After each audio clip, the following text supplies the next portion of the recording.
에베소서 4장 7절부터 12절까지 우리 한 목소리로 읽겠습니다. 우리 각 사람에게 그리스도의 성부의 분량으로 은혜를 주시나니 그러므로 이르기를 그가 위로 올라가실 때 사로잡힌 자를 사로잡고 사람들에게 선물을 주셨다 하려거나 올라가셨다 하셨은즉 땅 아래에서 내리셨던 것이 아니면 무엇이고 내리셨던 그가 모든 하를 위해 얻으신 자니 이는 만물을 충만케 하려 하십니다.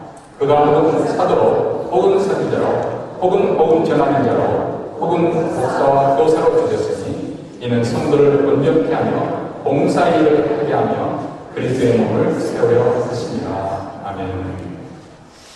태초에 하나님께서 우리 인생을 창조하실 때는 하나님께서는 홀로 있는 것을 좋아하지 않으셨습니다. 그래서 즉시 아담을 만든 다음에 이브를 만들어서 함께 인생의 동반자 파탄으로 붙여주셨죠. 함께 살라는 것입니다. 우리가 예수 그리스도를 믿고 신앙생활 할 때도 홀로 두지 않고 하나님의 백성, 이 교회 공동체로 불러주신 이유도 여기에 있습니다. 신약성경에 보면 예수님께서 12 제자들을 한 가족처럼 함께 동거하면서 동거하시는 게 아니라 함께 동고동락하면서 동고동락하면서 함께 이렇게 살으셨던 것을 보여주고 있습니다. 그들을 훈련시킬 때에도 또 임무를 줘서 멀리 파송할 때도 둘씩 짝을 내서 홀로 보내지 않으시고 둘씩 짝을 보내서 보내시고 또 훈련을 시킬 때에도 여러분 과감하게 3명 이렇게 예수님께 데리고 가셔서 훈련을 시키시는 그런 공동체의 테두리 안에서 훈련을 시키는 것을 볼 수가 있습니다. 다시 말해 기독교 신앙은 홀로 산속에 들어가서 돌을 닦는 그런 심정으로 그런 방식으로 신앙생활 하는 것이 아니라는 것을 분명히 신구약 성경 전체를 통해서 보여주고 있죠. 우리 하나님은 우리의 영향함을 너무나도 잘 아시는 것 같습니다.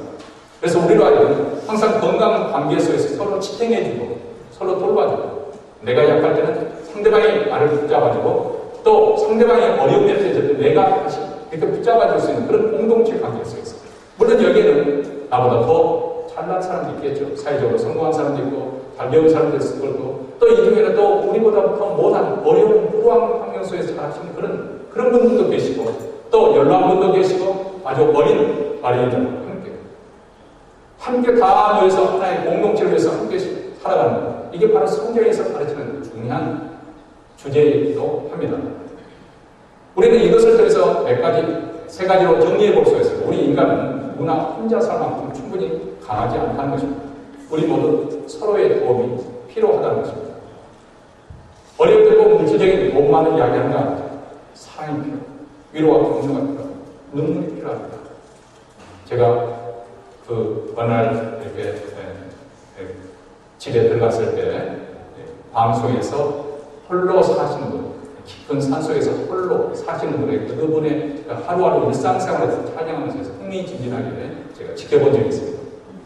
그러니까 일상생활, 이제 연예인이 찾아가서 그 사람과 함께 시간을 보내면서 그 사람의 일상생활인데 도대체 거기서 텔레비전도 없고 또 전화기도 없고 아무것도 없는 그곳 깊은 산속에서 어떻게 홀로 생존하고 수 있을까? 다들 흥미진진하게 하게 해서 방송을 한 거 아니겠어요? 근데 결국 그것을 다 보고 난 다음에 제가 깨달은 것은 혼자 사는 것이 얼마나 어려운 것인가. 그 사람의 일과를 보니까 거의 잠자는 시간을 빼놓고 거의 남은 시간은 먹는데 시간을 다 보내더라고요. 먹는 것을 준비하고.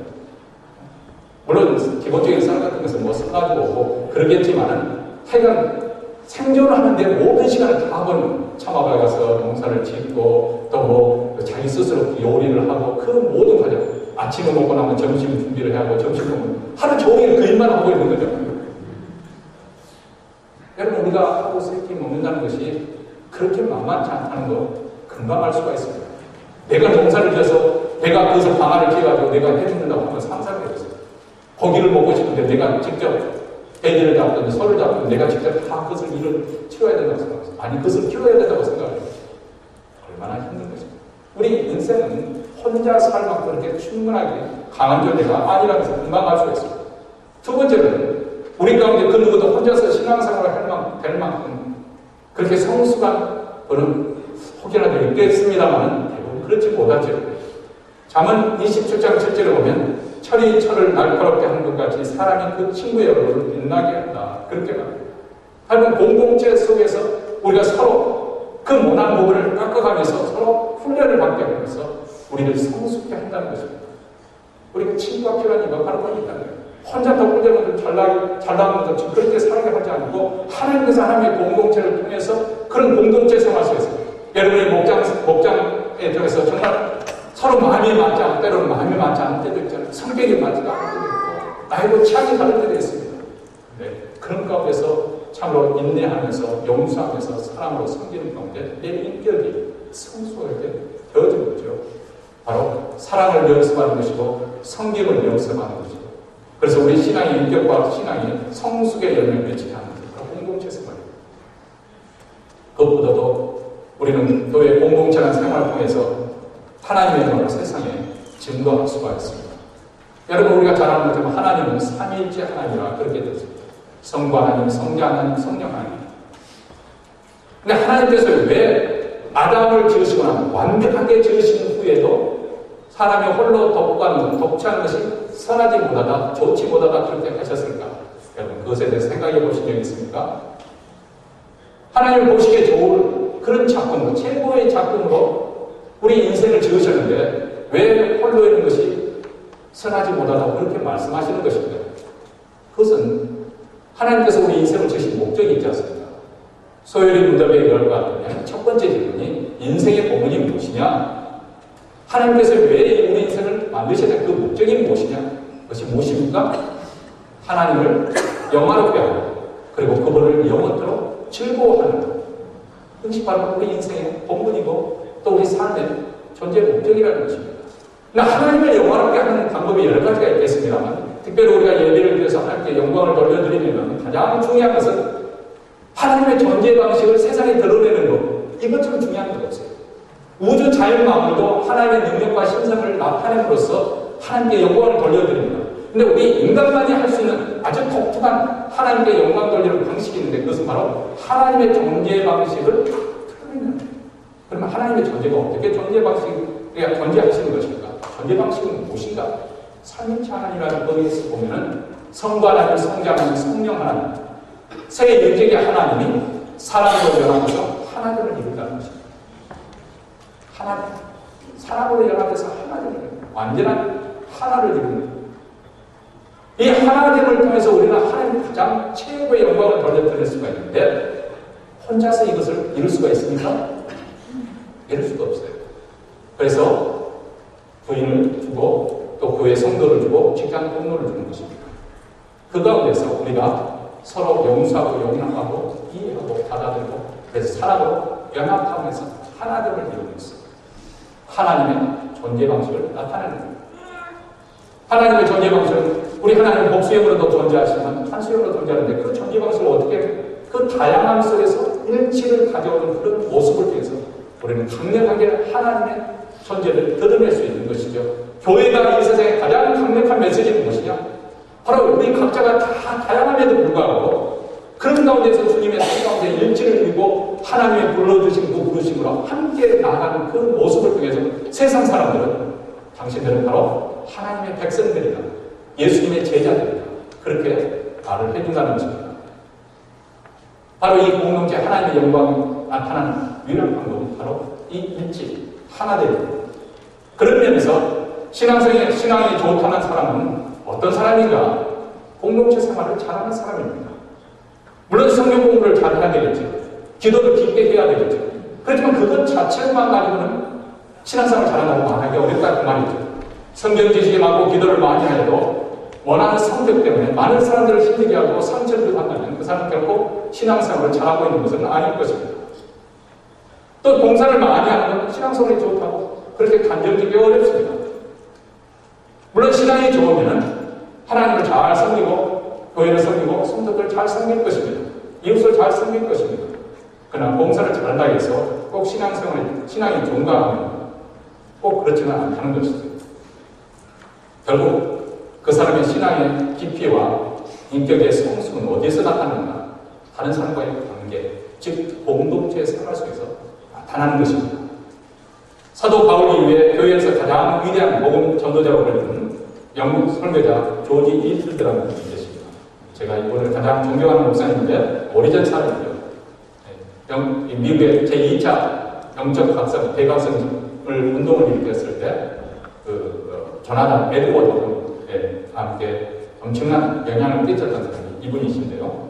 어쨌든 이분에게 어떤 성도가 와서 대화하는 가운데 한 분이 지나가니까 목사님 저분은 아주 신앙이 좋은 분입니다 하고 이렇게 소개하더라는 거죠. 그래서 위필드 목사님이 이렇게 답변해요. 그렇습니까? 저는 아직 모르겠는데요. 왜냐하면 제가 저 사람의 분과 아직 대화를 해보지 않았어요. 무슨 말인지 알겠어요? 좋은 신앙이 되면 좋은 남편이 되는 것입니다. 좋은 신앙이 되면 좋은 아내가 되는 것이고 좋은 교인이 되는 것이고 좋은 시민이 되는 거예요. 신앙이 좋으면 좋은 남편이 될 수밖에 없어요.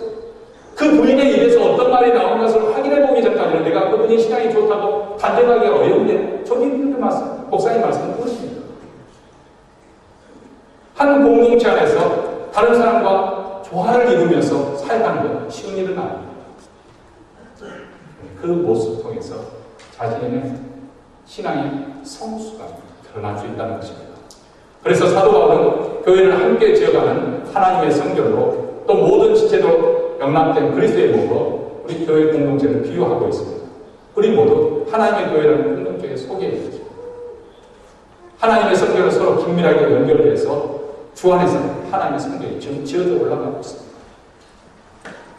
이 성전에서 지어져 올라가는데 저 사람은 못난 사람이니까 우리 교회에 필요 없다. 그렇게 말해서는 안 된다는 거예요. 나 같은 사람 성적 빠질 때 그렇게 생각해서도 안 된다는 것입니다. 여기는 한 분 한 분들이 다 모여져서 하나님의 성전이 이렇게 건물이 다 완성이 되어지는 것처럼 하나님의 성전이 완성되어가는 것입니다. 이것을 우리가 깨닫게 된다면 교회 공동체 생활이 얼마나 중요한지를 금방 알 수가 있는 것이죠. 이처럼 교회의 본질에 있어서 공동체 생활은 분리해서 생각할 수 없기 때문에 공동체 생활을 잘하는 것이 바로 신앙생활을 잘하는 것이라고 우리는 말할 수가 있는 것이고, 그리고 하나님께서 우리를 교회로 부르신 목적이 바로 이 공동체 생활에 담겨 있다는 것을 오늘 이 시간에 다시 한번 깊게 우리 마음에 새길 수 있게 되기를 바랍니다. 저는 지난 주간 2차례에 걸쳐서 교회 공동체로 부르신 하나님의 그 부르심이 하나님을 지키는 것이다 하는 것을 강조를 했습니다. 이 하나님을 강조하다 보니까 자칫하면 우리가 오해할 수 있는 것은 바로 해결하고 이렇게 오해할 수가 있다는 거예요. 마치 개인의 취향이나 개성을 무시하고 일방적으로 어떤 틀이나 형식이나 격식에 맞춰 강요하는 거죠. 그렇게 요구하는 것처럼 들릴 수가 있습니다. 해결을 생각하면 우리가 독재 국가를 생각해보면 금방 알 수가 있어요. 현실적으로 국가를 통제하고 또 다스리려고 하기 때문에 독재자들은 항상 자기의 어떤 규칙, 법률을 제정해가지고 국민들의 그것을 수용하기를 원하는 거죠. 다른 예를 들어서 통행금지법 이런 것을 정하여가지고 사람들을 통제를 하는 거죠. 아니면 학생들은 머리를 짧게 깎아야 되고 교복을 또 착용해야 된다. 이런 모든 것들이 그 통치자의 입맛에 맞게 국민들을 이렇게 길들이기 위해서, 너무 국민들이 자유분방하게 되면 이 자유의식을 싹트게 되면 독재 정책을 하기가 힘드니까 그런 것으로 돼서 밀리는 거죠. 이게 바로 해결이에요. 윤리법. 천편일률적으로 그 사람의 어떤 개성이나 인격을 무시해버리고 어떤 한 사람이나 집단의 요구 조건에서 통일시켜주는 거예요. 이게 바로 유니폼입니다. 근데 그리스도 안에서 하나 되는 것은 그것을 말하는 것이 아니고 자발적으로 일체감을 의미하는 것입니다. 하나님 안에서 하나 되면 바로 신앙과 인격을 가지고 그 다양성 속에서 하나님의 뜻을 찾아가는 그 하나님의 뜻으로 통일이 되어지는 거예요. 그래서 7절 말씀은 각 사람의 그리스도의 분량에 따라 은사를 주셨다. 각 사람. 또 11절에 보면 그가 혹은 사도로 혹은 선지자로 혹은 복음 전환대로 혹은 목사와 교사로 주셨다. 이렇게 아주 다양한 사도, 선지자, 복음 전환자, 목사와 교사 각각 다양한 직임을 주셔서 이런 직임을 통해서 교회를 섬기게 하셨다. 해결시키는 것이 아니라 하나님께서 성도들에게 가장 다양한 은사, 사람마다 다 다른 그런 각기 은사를 통해서 교회를 섬기게 하셨다. 여기서 말하는 사도라고 하는 것은 보냄을 받는 자, 이 어포스트라는 말은 보냄을 받는 자라는 그런 뜻입니다. 그 중에 가장 대표적인 사도들을 꼽으라고 하면 바로 예수님의 제자들이죠. 그리고 사도 바울은 예수님의 제자는 아니었지만은 부활하신 후에 예수님을 만난 그 사도 바울. 이 사람들이 바로 사도로 부르심을 받습니다. 어떤 면에서 이 사도는 단회적인 단회성을 가지고 있습니다. 더 이상 사도직은 베풀이 될 수 없는 아주 특수한 그런 직임입니다. 바로 예수님의 그 삶, 예수님과 함께 동고동락하면서 예수님의 가르침을 받고 예수님이 행하시는 이적과 예수님의 죽으심과 그 부활의 모든 사건을 목격하고 동참했던 그 제자들, 그들을 사도로 부르시고 그들로 하여금 이것을 전승하도록 하고 그 전승 위에 오늘 우리가 이 사도들의 전통 위에 서 있는 거예요. 만약에 이 사도의 전통에 벗어나는 교회를 그것은 가짜 교회입니다.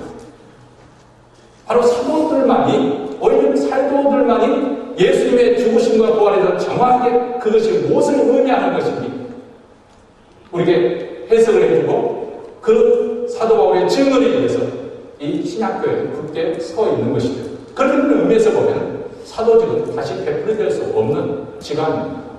그런데 성격상, 특성상 사도직에 가장 가까운 그런 직임, 오늘날 직임을 찾으라고 하면 굳이 찾으려 하면 어쩌면 선교사가 아닐까 그렇게 생각이 되어집니다.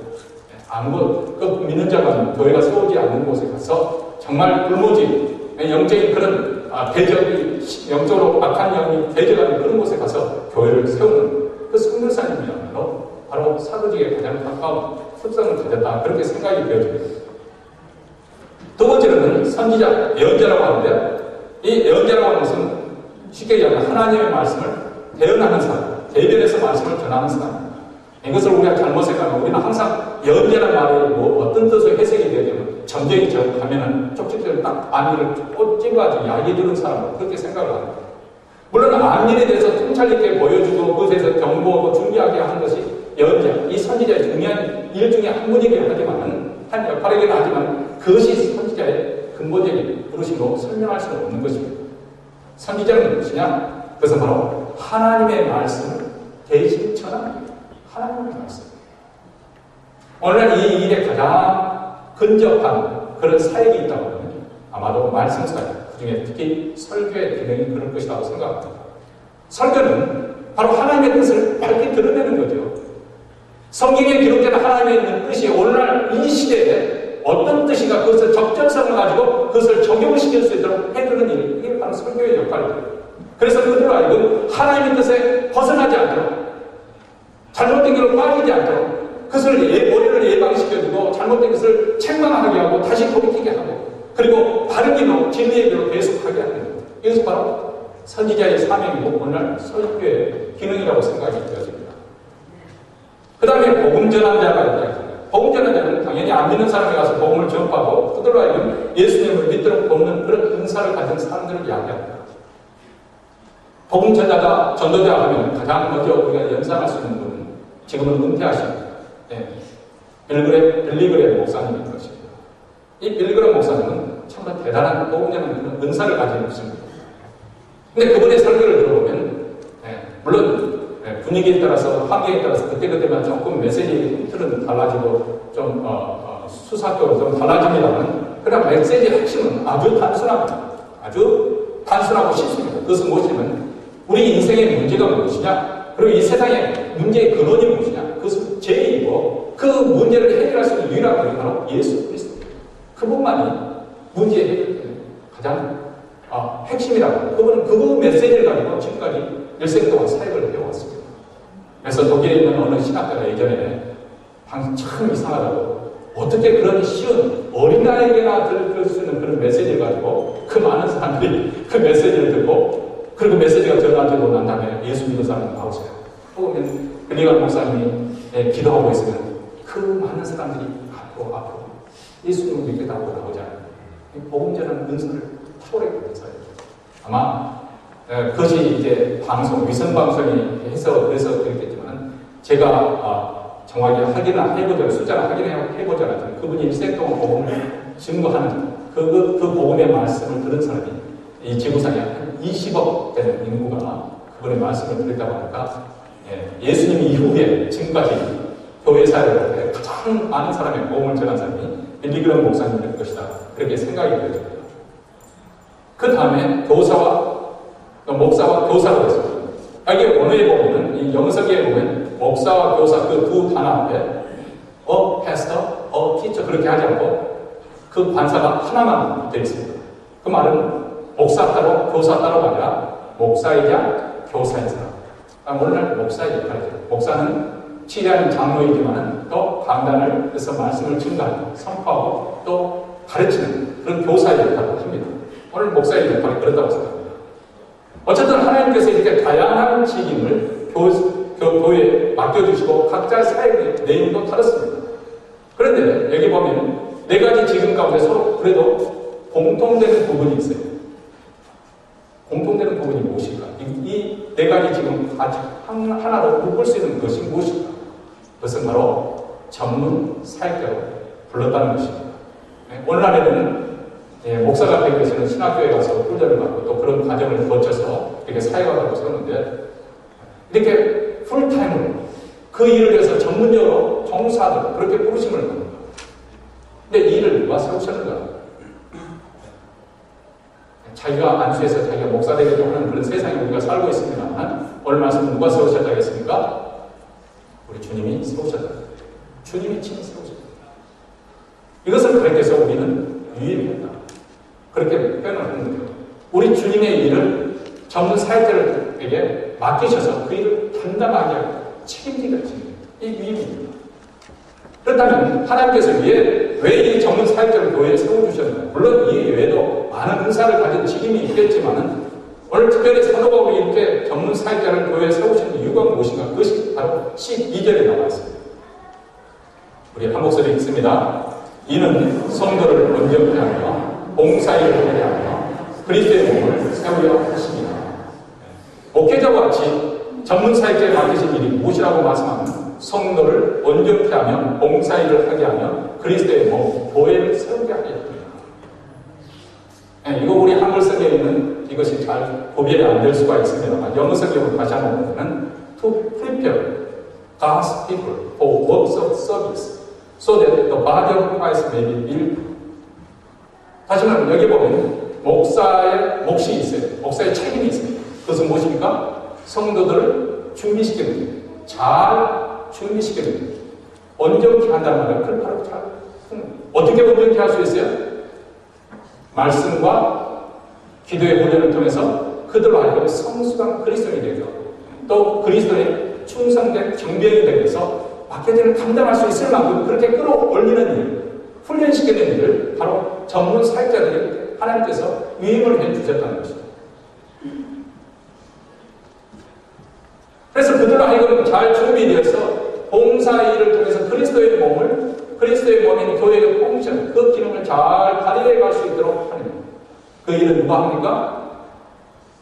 성도들이 합니다. 성도들을 온전케 하는 것은 목회자의 몫이고 성도들이 그 다음에는 하나님의 일을 잘 감당할 수 있도록 그렇게 준비된 그 가운데서 실제적으로 봉사하는 거죠. 그래서 그리스도의 몸이 세워지는 것입니다. 봉사 일을 하면서 그리스도의 몸을 세우는 것은 우리 성도들의 몫이 물론 목회자도 함께 일에 동참하는 것이겠지만 여기 보면 하나님께서 전문사역자에게 이임을 시키고 그들로 하여금 성도들을 훈련시키고 준비시키고 그들을 온전히 세워야 하는 그런 일을 위임을 해주셨는데 그것을 통해서 또 전문사역자들은 성도들을 훈련을 시켜서 일을 분담해서 감당할 수 있도록 그렇게 한다는 것이죠. 이 두 번째 원리, 분담의 원리가 나와 있습니다. 목사야들은 말씀을 선포하고 가르치며 훈련을 통해서 성도를 온전케 하고 그들의 믿음이 견고해지게 하고 성숙해지도록 돕는 거죠. 또 성도들의 은사가 무엇인지 그 은사를 사용할 수 있도록 준비시켜주고 또 은사를 통해서 사용할 수 있는 기회를 만들어줘야 돼요. 그리고 난 다음 이제는 성도들이 다 봉사일에 참여해서 공동체 기능이 잘 팔리도록 그렇게 한다는 것입니다. 이 일을 분담해서 잘 모든 성도들이 각기 맡은 역할을 감당하면 마치 그것은 기계의 윤활유가 잘 충분해가지고 기계가 스무드하게 잘 돌아가는 것처럼 교회가 아주 활력이 넘치는 그런 교회가 될 수가 있습니다. 생명력이 넘치는. 그러나 만약에 대부분의 성도들이 관망적으로 구경적으로 그렇게 남아있기만 원한다고 하면 결국 모든 사회, 교육은 돌아가야 되니까, 어쨌든 돌아가야 되잖아요. 그렇다면 결국 소수의 사람들만이 가중이, 집중이 되어지고, 그리고 그들은 마침내 지치게 되고, 시험에 쉽게 빠질 수가 있습니다. 그렇기 때문에 우리 모두 다 우리 각자의 은사를 발견하고 또 영적인 훈련들을 통해서 우리가 가진 그 열정을 가지고 봉사 일을 해야 되는데 너무 한 사람이 너무 많은 일을 하지 않고 서로 분담해서 그것을 같이 하는 거예요. 우리 매주일 목장에서는 이제 주일 친교를 위해서 준비를 하지 않습니까? 네. 사실 그것을 좀 이제 수가 불어났기 때문에 준비하는 것이 만만치 않은 일이죠. 힘든 것은 사실은 특히 권사님 나이 드신 권사님들 중에는 쉽지가 않습니다. 근데 목자나 부목자나 성경 인도자들 이부동성을 하는 말이 있습니다. 온 식구들이 마음이라도 같이 가지면 뭐 일은 하지 않아도 와서 동참만 해줘도 힘이 난다는 거예요. 근데 봉사로 하는데 아무도 없다. 힘이 빠지죠. 그렇죠? 그럴 겁니다. 그렇지만 그 다음날 또 성도들이 맛있게 먹어주고 또 위로를 받고 힘을 얻습니다만 어쨌든 그렇습니다. 우리 교회 2대 기적이 있습니다. 2대 기적. 2대 기적. 뭘까요? 전혀 컴맹이었던 우리 박영숙 집사님이 이 영상을 돌리고 있다는 사실.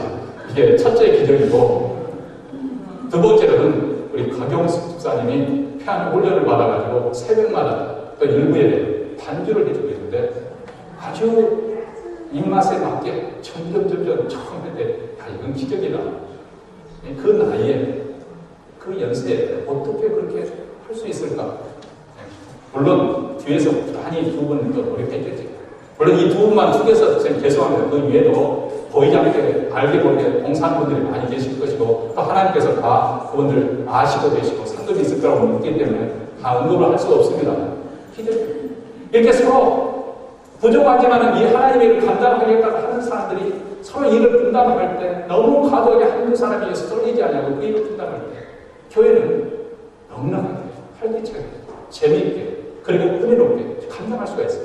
근데 그것이 안 되면 교회가 이제 빡빡하게 돌아가기 시작해요. 교회가 소위 기계에 기름이 없어가지고 막 소리 끓이끓이한 소리도 나고 뭐 이상하게 빡빡하게 돌아가기 시작하면서부터 이제 불평도 나고 원망도 나고 자금이 생기기 시작하고 또 시험 받는 사람들이 생기기 시작해요.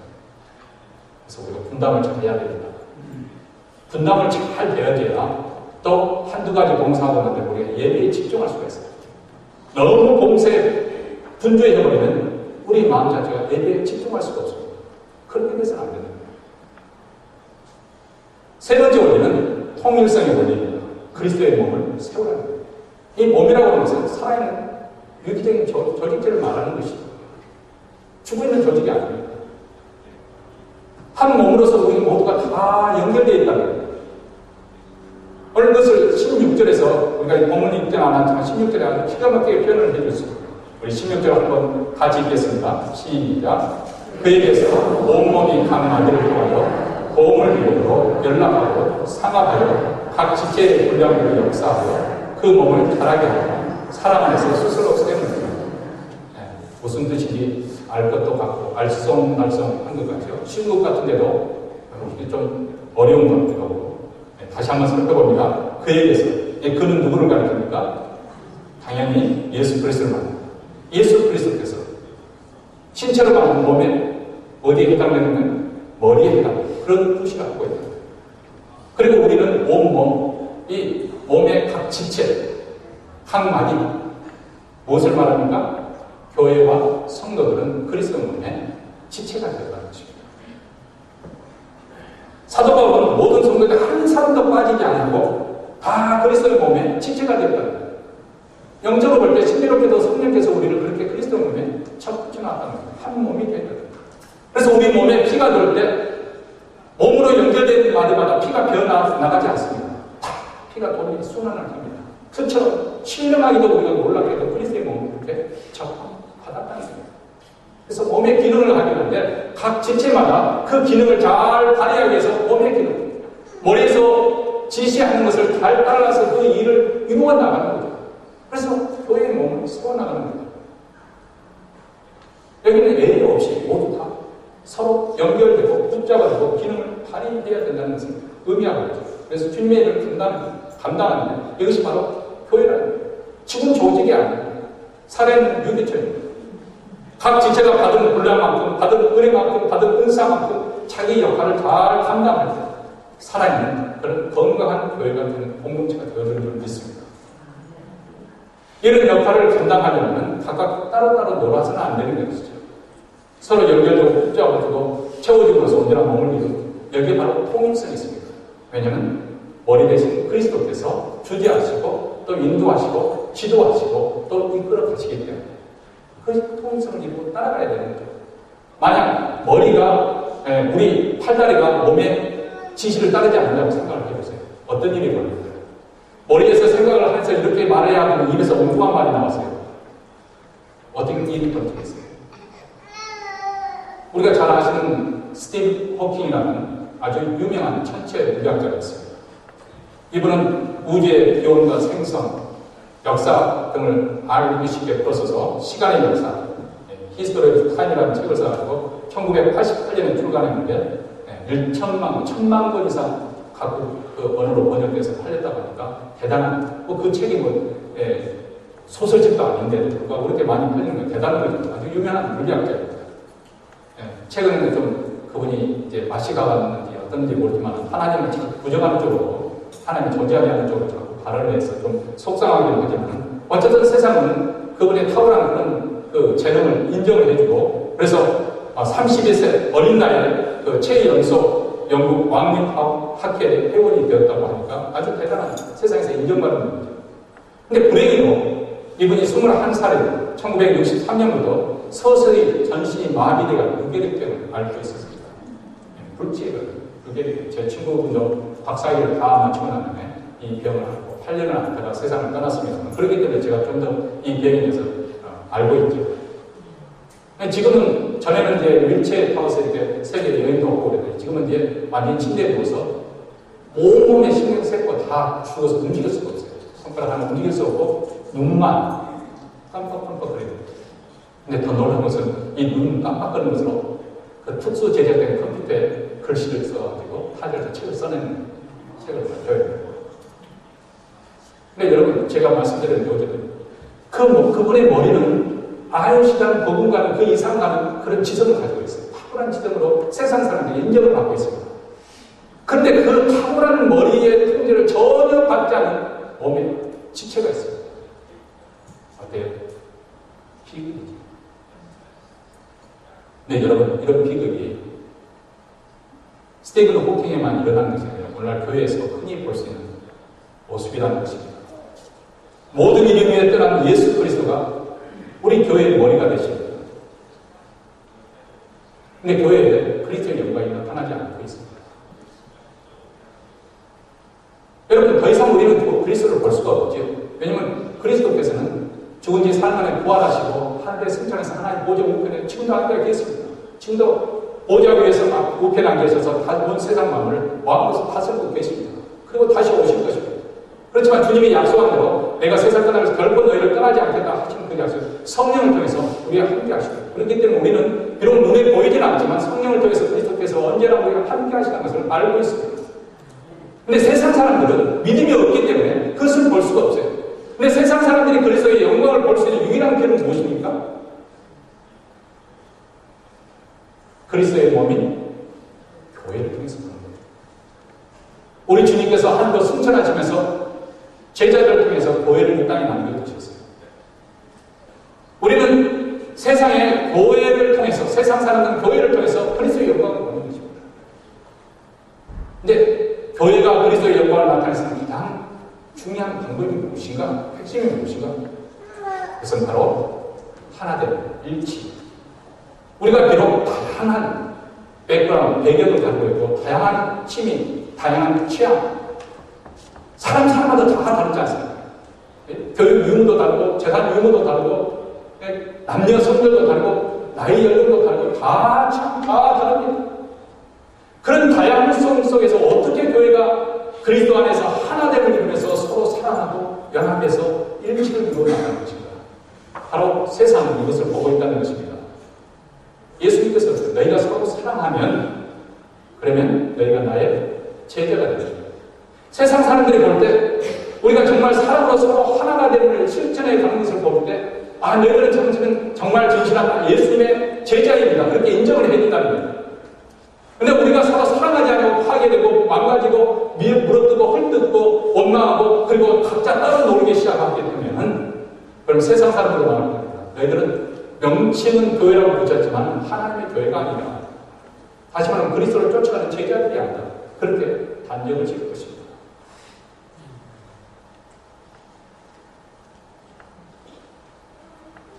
목회 상담가는 하워드 크라인벨이라는 분이 계십니다. 이분이 교회랑 마치 오케스트라가 같다. 이렇게 비유를 했습니다. 이 비유가 아주 교회의 모습을 잘 표현해 준다고 생각합니다. 한번 오케스트라 그 구성을 한번 생각을 해보시기 바랍니다. 이게 땅에 맞아 떨어지는 것은 아니지만 대략 우리가 알고 있는 세 가지 현악기, 타악기, 그리고 관악기 이렇게 세 가지로 나누지 않습니까? 피리와 같이 플루트와 같이 그 관을 통해서 소리를 내는 이 관악기가 있고 또 바이올린이나 첼로나 이런 것을 줄을 타서 내는 그런 현악기가 있고 그리고 북처럼 두드려서 내는 그런 타악기가 있습니다. 이 오케스트라의 수많은 그런 악기가 다 동행이 되는데 그 악기 하나하나마다 다 각기 고유의 특유의 소리를 냅니다. 어느 하나 같은 소리 내는 건 아닙니다.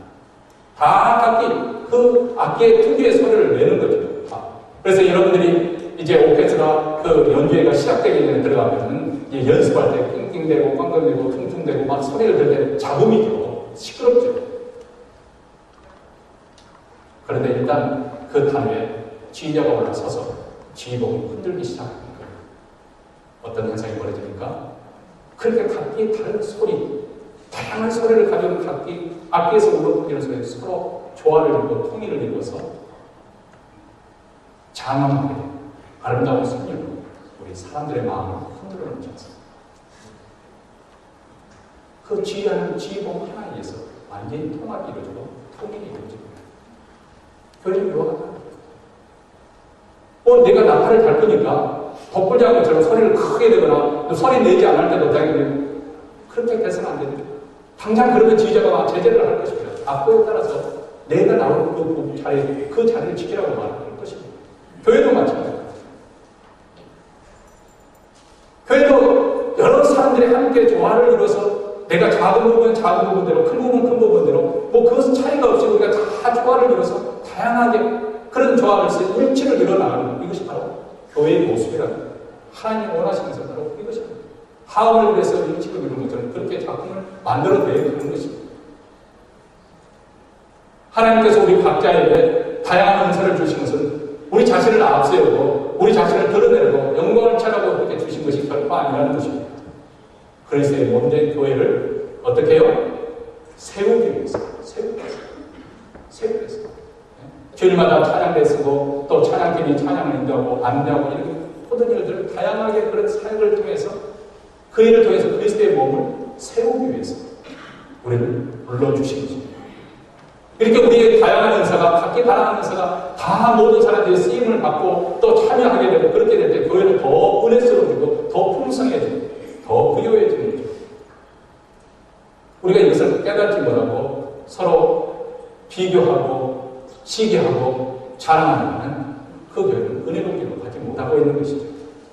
오히려 받아들이기 어렵고 힘들더라도 서로 용서하고 용납하고 이해하면서 받아주면서 그러면서 서로 온전한 것에 이루고자 싶을 때 그리고 그런 가운데서 서로 가졌던 은사를 다 활용이 되어질 때 교회는 더 아름답게 공동체를 세워지고 그래서 우리 하나님께서 이 세상에서 내 사랑하는 백성들이 있는 이 공동체를 하나님께서 우리 믿는 자들이 이렇게 공동체를 이루게 하신 것은 저들의 삶을 통해서 하나님의 존재함을 나타내고 하나님께 영광을 드러내기 위해서 그들 또한 예수 그리스도를 믿는 그 복에 함께 동참하도록 우리를 공동체로 모아주신 거 아니겠어요? 근데 이 공동체가 그런 역할을 하지 못한다면 교회의 존재의 목적이 상실이 되어버리는 거죠. 에베소서는 바로 이것을 말씀하고 있는 겁니다. 하나님께서 이 교회를 위해서 어떻게 구하셨는지 창세전에 성부 하나님께서 우리를 작정하시고 뜻을 세우시고 그리고 예정을 하시고 그리고 성자 하나님께서 이 교회 성도 한 사람 한 사람을 위해서 자신의 몸을 들여서 피를 흘려서 죄를 위해서 구속해 주시고, 그리고 성령께서 우리를 불러 믿어지게 하시고 성령으로 일으켜 주셔서 이 교회의 공동체를 이루게 하셨습니다.